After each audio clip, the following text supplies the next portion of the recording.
Talk more about the confirmation battle and the reaction from this week's presidential pardon with my guest, attorney, commentator, and host of the podcast, What We Don't Know with Dr. Tracy Pearson, live and up late with me tonight here on the Final Five. Hello, good to see you again.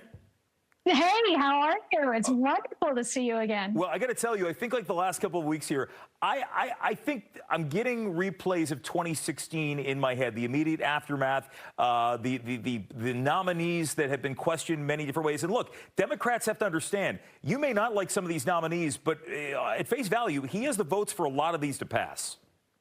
Yeah, it's a little worse than that. And then 2016, these folks that he's nominating, it's almost as if he's playing a game of how bad can we get. You start with folks like Kash Patel, who have basically a hit list of over 50 people, most of them Democrats. And his goal is to dismantle the FBI and to destroy the interconnectedness that the FBI needed that led to 9/11 because we didn't have that. There are a number of them. I mean, RFK Jr. you talked about, Pete Hegseth. He is somebody who is not supportive of women in combat. I mean, come on. That is true. There's a lot to not like about a lot of these people. Yeah, and we mentioned that news that came in about an hour ago that DeSantis might be considered. Joni Ernst, the senator from Iowa, who was reelected a couple of years ago, she came out today and said she was concerned about some of these allegations against Hegseth. And now we're hearing, at least from CNN, that she might be in the mix as well. And I will say, Tracy, I think what's interesting is when you look, and the Republicans have been quick to point this out, and it is valid, some of these nominations, some of these appointments, we will have the first female White House chief of staff, the highest ranking LGBTQ member of a presidential cabinet in the Treasury Secretary, Scott Bessert. You know, it's funny, as we talk about all of these identity politics that played out in the election, we're hearing a lot about that again.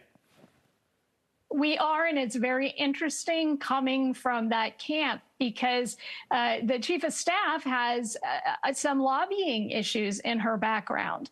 It doesn't look good. I mean, how many things is she going to have to not be involved in based on what they've put out for a memorandum of understanding? Mm-hmm. I think that folks really should be very concerned about these nominees, particularly the people that he is not really nominating, who are not part of any of the governmental agencies or proposed governmental agencies, people like Elon Musk and Vivek Ramaswamy. Mm-hmm.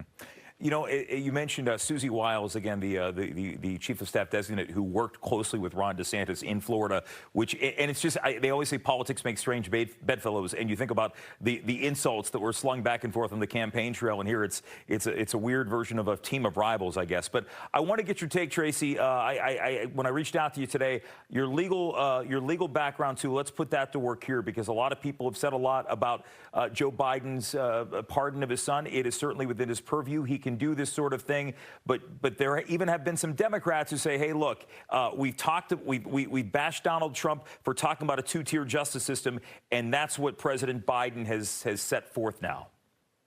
It's utterly ridiculous, and as a Democrat, I find it embarrassing that Democrats would be upset or disappointed with President Biden for that. There's a history in our country of presidents pardoning people and their families. We look at people like Abraham Lincoln, who pardoned his wife's half-sister. You look at people like Jimmy Carter, who pardoned Billy Carter, his brother, for example, Bill Clinton, who pardoned his half-brother, yep, Roger Clinton, and Trump, who pardoned Charles Kushner, who happens to be the father-in-law to his daughter. Yeah. So not just that, Tracy, then nominated him as ambassador to France. Yes, and isn't it wonderful, because, Thomas Jefferson was the first ambassador to France, and so it's fitting to put a former felon in as the ambassador to France. God, we're in so much trouble.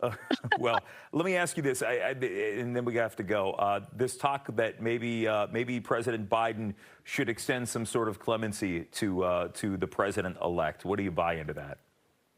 Absolutely not. He is perfectly fine situated where he is. He can't be charged during the course of his presidency, as you noted.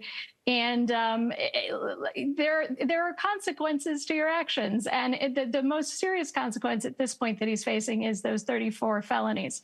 So nothing touches that. We will continue to pay attention to this. Tracy, good to see you as always. Thanks for joining us. Thank you.